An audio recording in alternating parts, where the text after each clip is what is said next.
This is Hebrew professor Dr. William Shea, who's no longer with us, explaining why, pinpointing according to scripture in the Hebrew calendar why we can't know for sure the year of Good Friday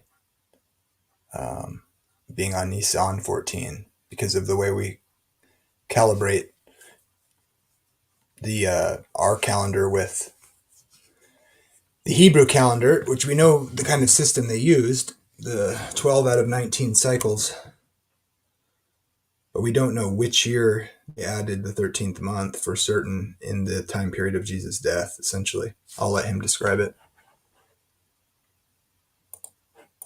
I finished a verse-by-verse and phrase-by-phrase examination of this prophecy, and I'd like to finish with just 2 or 3 points. First, that we should continue on and finish up with the dates. We have discussed 457 BC. We have discussed 27 AD. Jesus dying in the midst of the week would be 31 AD. It's very difficult to absolutely prove that 31 AD was the year in which Jesus died. I'm speaking of that point of fact from the point of view of a chronographer or a historian. Now, it should be a very simple fact. It should be very easy to reckon, because we have a Friday, which is the 14th of Nisan, and the 14th of Nisan is, of course, the full moon. And so somewhere along in the late 20s or early 30s, you should be able to take the new moon dates and pick that date out very clearly. Unfortunately, it's not that easy, because the lunar year, which the Jews used, was 10 days short of the solar year. So they had to add an extra month every third year or so, approximately. And that means they're working with an irregular calendar, and we don't know how they put in that extra month in the early 1st century AD in Judah. So I would simply say this, from having gone through the chronological materials dealing with this, that we could narrow it down to the probability between 30 and 31 AD. You can come that close. But to decide precisely between those 2 points, we simply need, if you want to look at it from the historical chronological point of view, you simply have to have more data, which is not presently available. Maybe someday it will be.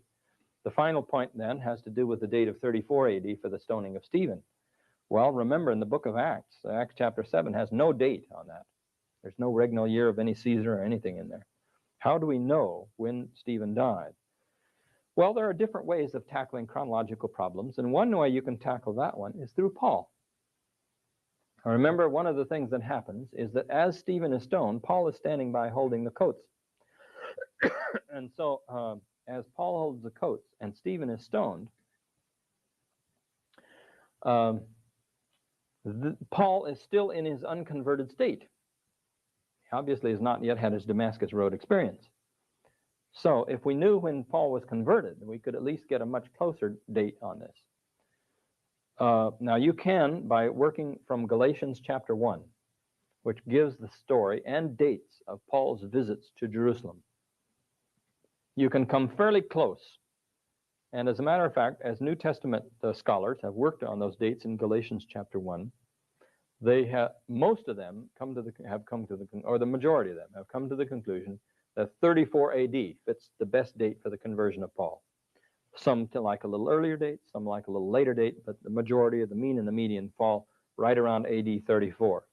So to suggest that 34 AD is the date for the conversion of Paul and the stoning of Stephen shortly before that is a reasonable chronological procedure, although it's still 34 minus X, which is the short period of time in between which Paul was converted after the stoning of Stephen. So the dates fit. The dates fit reasonably well here. And the next point is the point that Seventh-day Adventists have commonly been very interested in. What is the link between this prophecy and the preceding prophecy, and how do we know they are related?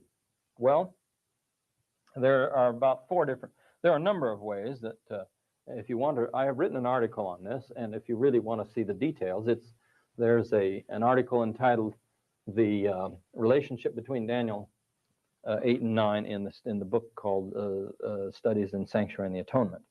But to just boil it down very simply, let me simply say, first of all, there is the prophetic terminology.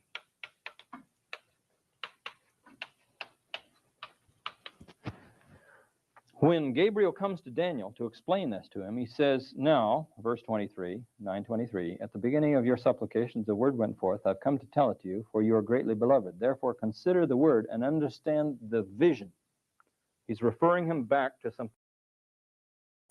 This is, if anybody wants to join me just to chat on whatever, it's cool. I want to talk to Jesus is Coming, if you want to chat. I guess I can stop this anyway because he's getting into Daniel 8, 9, and the whole day for a year thing, but which isn't the purpose of this video. It's just going to make a short video pointing out some of the issues in dating the exact year of Jesus' crucifixion, which is commonly, like, most scholars, I think, say 30. Adventists think it's 31 for various reasons. But both are considered, not just Adventists, but 31, I think, is almost certainly the right date, but 33 is another date. But that's based on some assumptions on what day Good Friday seems to be on that day. Still looking at that. Because it's trying to figure out when during the weekly cycle it was Nisan 14, but then there's people who want to argue that Jesus didn't die on Good Friday, so there's that issue that gets thrown in there too. But I think the point is we don't know for certain what day of the week it was on any particular on the particular dates, and there's even arguments for not being able to pinpoint Nisan 14 on that day, which I think is rather not as good of an argument, or it's kind of spurious, but there's arguments for that. I have a friend that argues that, and I don't think he's nefarious in that way of thinking. I'm not sure yet. I'm not sure how to think about it. Everybody has their pet ideas, so it's difficult. Okay, maybe I'll start another. Maybe look for my. I'll stop this video. Jesus is Coming. And I'll just say I'll just set it, around 12:30 or something. Or for me, it's 12:30. 15 minutes, 20 minutes. I'll start another open chat. Yeah, I heard you talking to Nicholas. I thought it was pretty on point, and I'm sure we have disagreements or whatever. But I think your interpretation of John and the New Testament was very agreeable, in other words. And I think it's one of my main focuses is essentially what I agreed with what you said to Nicholas on. And so it's nice to find other Christians that are, that see that in the scripture. So anyway, everybody have a good day. God bless you.